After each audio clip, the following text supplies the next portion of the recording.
Agora nós vamos ao quadro Perguntas e Respostas, que essa semana está ministrando aqui junto aos ouvintes um estudo que o pastor Natanael já havia preparado e estamos abordando aí ao longo da semana. Nós ontem paramos aqui, pastor Natanael, na doutrina acerca das profecias e vamos dar início então, continuidade, a esse tema com a seguinte indagação. O que é, pastor, o que é ou o que seria o juízo das nações? Quando Jesus vier e sentar-se sobre o trono da sua glória na Palestina, representantes de todas as nações congregar-se-ão perante ele e ele vai julgá-los e classificá-los segundo o trato que os mesmos deram ao seu povo judeus, que nesta altura já o terão aceitado como seu Messias. Aquelas nações que tenham sido bondosas para com os judeus terão o privilégio de continuarem como nações durante seu reino. Mas aquelas que perseguiram os judeus serão dissolvidos como nações, e seus líderes, os responsáveis pelos maus tratos dos judeus, serão enviados ao inferno. Tem uma citação aqui, né, pastor Natanael, acerca dessa afirmação que o senhor disse. Mateus 25, Mateus capítulo 25, versículos 31 a 46. O senhor permite então que eu leia aqui para os ouvintes? E quando o Filho do Homem vier em glória e todos os santos anjos com ele, então se assentará no trono da sua glória. E todas as nações serão reunidas diante dele, e apartará uns dos outros, como o pastor aparta dos bodes as ovelhas. E porá as ovelhas à sua direita, mas os bodes à esquerda. Então dirá o rei aos que estiverem à sua direita: Vinde, benditos de meu Pai, possuí por herança o reino que vos está preparado desde a fundação do mundo. Porque tive fome, e destes-me de comer, tive sede, e deste-me de beber, era estrangeiro, e hospedaste-me, estava nu, e vestis-me, adoeci, e visitaste-me, estive na prisão, e foste-me ver. Então os justos lhe responderão, dizendo: Senhor, quando te vimos com fome e te demos de comer, ou com sede e te demos de beber? E quando te vimos estrangeiros e te hospedamos, ou nu e te vestimos?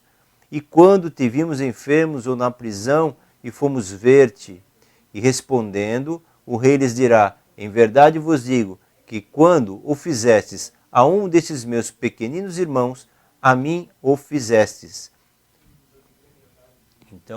Então dirá também aos que estiverem à sua esquerda: Apartai-vos de mim, malditos, para o fogo eterno, preparado para o diabo e seus anjos. Porque tive fome e não me deste de comer, tive sede e não me destes de beber, sendo estrangeiro, não me recolhestes, estando nu, não me vestistes, e enfermo, na prisão, não me visitastes. Então eles também lhe responderão, dizendo: Senhor, quando te vimos com fome, ou com sede, ou estrangeiro, ou nu, ou enfermo, ou na prisão, e não te servimos? Então lhe responderá, dizendo: Em verdade vos digo que quando a um desses pequeninos não o fizestes, não o fizestes a mim. E irão esses para o tormento eterno, mas os justos para a vida eterna. Muito bem, pastor. Avançando então no nosso estudo, a próxima pergunta será: que se seguirá a este juízo, pastor? O que acontecerá após esse juízo? Jesus estabelecerá um governo de justiça sobre a terra e haverá paz em todo o mundo por 1000 anos. Um templo será construído na Palestina, que se tornará o centro religioso do mundo, e os judeus tornar-se-ão a nação líder do mundo. A maldição sobre a natureza será suspensa e os animais ferozes serão mansos. E diz o texto bíblico a respeito em Apocalipse 20, versículo 4. E vi tronos e assentaram-se sobre eles, foi-lhes dado o poder de julgar, vi as almas daqueles que foram degolados pelo testemunho de Jesus, pela palavra de Deus, que não adoraram a besta, nem a sua imagem, e não receberam o sinal em suas testas, nem em suas mãos, e reinaram com Cristo durante 1000 anos. Apocalipse 20, versículo 4. E ainda temos mais alguns textos para apoiar o que nós lemos anteriormente. No livro de Isaías, capítulo 2, versículos 1 e 2, nós lemos: e acontecerá nos últimos dias que se firmará o monte da casa do Senhor no cume dos montes e se exaltará por cima dos outeiros e concorrerão a ele todas as nações.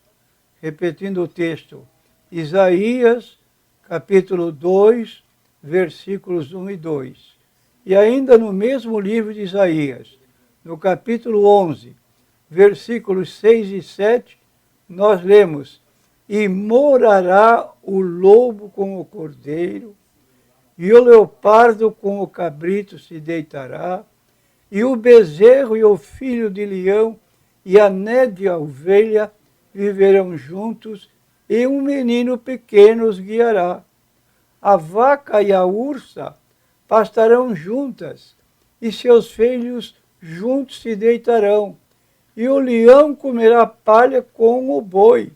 Isaías 11, versículos 6 e 7. E mais um texto ainda no livro de Isaías 65, e versículo 25. O lobo e o cordeiro se apacentarão juntos, e o leão comerá palha como boi, e o pó será a comida da serpente. Não farão mal, nem dano algum, em todo o meu santo monte, diz o Senhor. Pastor Natanael, e que evento assinalará o fim do tempo? O juízo do grande trono branco. Ao fim do milênio, os 1000 anos de paz, o diabo será solto do poço do abismo, onde será encarcerado imediatamente depois da batalha do Armagedon. Deus separará do seu reino tudo quanto ofende, queimá-los-á com fogo do céu. O diabo será lançado para sempre no lago de fogo. Em seguida, Deus chamará ao juízo todos os ímpios mortos e lhes dará o seu lugar no inferno, conforme merecerem as suas obras. Purificará o mundo inteiro com fogo, preparando-o para a eternidade. A nova Jerusalém então descerá do céu, e Deus viverá e reinará com e sobre o seu povo para todo sempre. E acabando-se os 1000 anos, Satanás será solto da sua prisão, e o diabo que os enganava foi lançado no lago de fogo e enxofre, onde está a besta e o falso profeta, e de dia e de noite serão atormentados para todo sempre. Base bíblica, Apocalipse, capítulo 20, versículos 7 e 10. E ainda mais, neste mesmo livro do Apocalipse 20, versículos 11 a 15, 11 e 15, lemos: e aquele, e viu um grande trono branco, e o que estava sentado sobre ele, de cuja presença fugiu a terra e o céu, e não se achou lugar para eles. E aquele que não foi achado escrito no livro da vida, foi lançado no lago de fogo. Apocalipse 20, versículos 11 a 15. E temos ainda mais uma palavra em 2 Pedro, capítulo 3, versículo 10. Mas o dia do Senhor virá como ladrão de noite, no qual os céus passarão com grande estrondo, e os elementos ardendo se desfarão, e a terra e as obras que nela há se queimarão. Apocalipse 21, versículos 2 e 3. E eu, João, vi a santa cidade, a nova Jerusalém, que de Deus descia do céu, adereçada como uma esposa ataviada para o seu marido.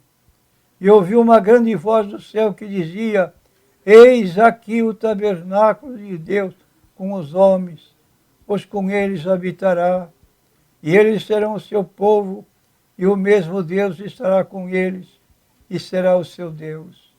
Apocalipse 21, versículos 2 e 3.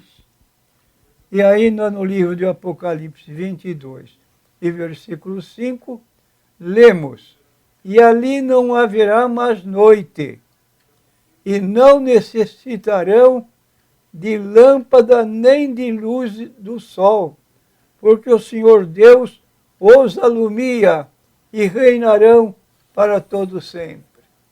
Muito bem, pastor Natanael. Este é o programa, você está sintonizado no programa Consultando a Bíblia, diretamente do estúdio da Igreja Evangélica da Paz. Pastor Natanael, a próxima pergunta agora incomoda muitos grupos que se auto-intitulam cristãos. A pergunta é a seguinte: os cristãos estão sob a lei ou sob a graça? Os cristãos não estão debaixo da lei do Velho Testamento, mas sim são salvos, guardados pela graça através da fé. Nesse particular dessa leitura, eu quero dizer, porque eu quero esclarecer que essa expressão lei do Velho Testamento, qual os livros que fazem parte desta lei do Velho Testamento? Porque algumas pessoas confundem a lei do Velho Testamento com os 10 mandamentos. Para eles, exclusivamente, só existem 10 mandamentos. Mas está errado. Nós lemos no livro de Gênesis, Êxodo, Levítico, Deuteronômio. Lemos que a lei de Deus está presente nesses... O Pentateuco. O Pentateuco que nós chamamos. Está escrito, constitui o chamar lei do Antigo Testamento. Que abrange bem mais do que os 10 mandamentos, né, pastor? Muito mais. São 623. 600 e tantos mandamentos. 623 mandamentos, concorda? E não houve uma pessoa ainda que guardasse todos esses mandamentos. É impossível, né? É impossível. Que mediante a fé estás guardados na visita de Deus, na virtude de Deus, para a salvação, já prestes a se revelar no último tempo. 1 Pedro, capítulo 1, versículo 5. Seria bom que nós lêssemos esse texto para esclarecer nossos ouvintes. Vamos repetir esse texto, é isso mesmo. 1 Pedro, capítulo 1, versículo 5. Que mediante a fé estáis guardados na virtude de Deus para a salvação, já prestes para se revelar no último tempo. Pastor Natanael, este fato isenta os crentes de guardarem a lei do Velho Testamento? Bom, é preciso considerar a lei do Velho Testamento. Nessa lei, quando Moisés está se despedindo do povo, falando do povo, das obrigações deles ao saírem para viajar para o deserto, se constituírem como nação, ali estão relatados não sei quantos mandamentos. Mas... Pastor Antônio, desculpa cortar seu raciocínio, mas em função da pergunta anterior, em que nós levantamos aqui a questão, os cristãos estão sob a lei ou sob a graça? Nessa pergunta seguinte, especificamente, nós devemos guardar a lei do Velho Testamento, ou em que situação, em qual situação que nós devemos, no Novo Testamento, devemos guardar a lei do Velho Testamento? Em que situação seria? Quando ela se repetisse ou não?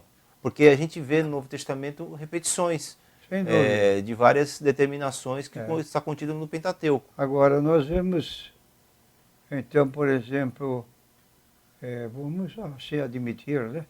Exceto nos casos onde aquela lei é repetida no Novo Testamento. De acordo com Romanos 6,14, o pecado não terá domínio sobre vós, pois não estáis debaixo da lei, mas debaixo da graça. Agora, então, lendo aqui, então, em Romanos 6,14, e ainda no livro de Gálatas, vamos notar que aqui é uma ou outra. Estar debaixo da graça ou debaixo da lei. Ao mesmo tempo, não pode. Entendi. Então, os cristãos que vivem pela Bíblia, dentro do Novo Testamento, estão sob a graça. Perfeitamente. E não sob a lei. E se os cristãos são salvos pela graça, não estão, portanto, livres de todos os mandamentos? Não. Eles estão debaixo da lei de Cristo. E no 1 Coríntios, capítulo 9, versículo 21, lemos: para os que estão sem lei, como se estivera sem lei, não estando sem lei para com Deus, mas debaixo da lei de Cristo, para ganhar os que estão sem lei. O que disse Jesus acerca disso? Acerca dessa afirmação lida agora? No Evangelho de João 14, versículo 15, e depois versículo 21, lemos as seguintes palavras de Jesus: se me amardes, guardareis os meus mandamentos. Meus mandamentos, mandamentos de Jesus, dados dentro dos livros bíblicos, o livro que nós temos. Pentateuco. Pentateuco não. Primeiro livro do Novo Testamento. Ah, sim. Mateus, Marcos, Lucas, João. Os evangelhos. Dos evangelhos. No tempo em que Jesus vivia. Então, ele disse: se alguém me ama, guarda os meus mandamentos. Não confundir os mandamentos atualizados de Jesus com aqueles mandamentos que pertenciam aos judeus, que estavam debaixo da lei de Moisés. Existem outras declarações do Novo Testamento acerca de guardar mandamentos? Sim. E qualquer coisa que lhe pedirmos, dele a receberemos, porque guardamos os seus mandamentos, de Jesus. Isso tá e fazemos o que é agradável à sua vista. 1 João capítulo 5, versículo 2, né, pastor? É onde está escrita essa 1 João, capítulo 3... Não, capítulo 3, versículo 22 a 24. Vamos ler de novo. Começa aqui. E qualquer coisa que lhe pedirmos, dele a receberemos, porque guardamos os seus mandamentos e fazemos o que é agradável à sua vista. E o seu mandamento é este. Veja que é bem específico. Que creiamos no nome do seu Filho Jesus Cristo. E nos amemos uns aos outros segundo o seu mandamento. É o que prevalece ainda hoje dentro do Novo Testamento. E essas palavras que acabamos de ler estão registradas em 1 João, capítulo 3, versículos 22 a 24, concluindo com as seguintes palavras: e aquele que guarda os seus mandamentos, isto é, de Jesus, nele está e ele nele. Nisto conhecemos que ele está em nós pelo Espírito que nos tem dado. Quer dizer, o Senhor Jesus nos deu a participação no Espírito Santo. E em 1 João, capítulo 5, versículo 2, nisto conhecemos que amamos os filhos de Deus quando amamos a Deus e guardamos os seus mandamentos.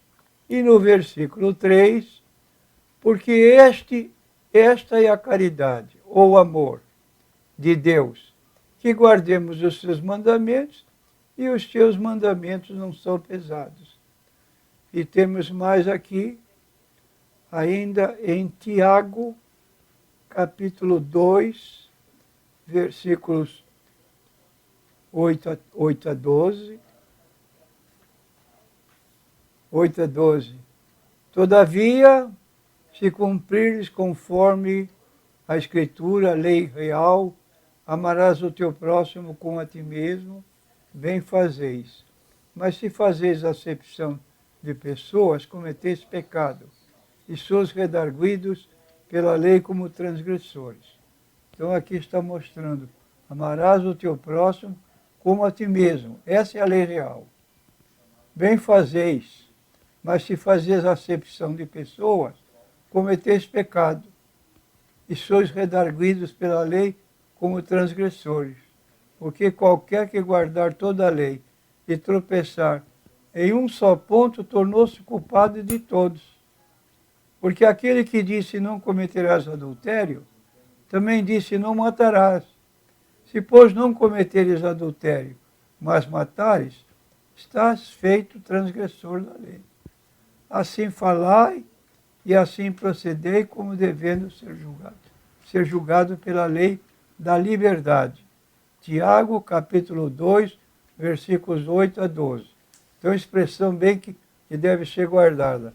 Lei da liberdade. Bem-aventurado aqueles que lavam as suas vestiduras no sangue do Cordeiro, para que tenham direito à árvore da vida e possam entrar na cidade pelas portas. Apocalipse 22, 14.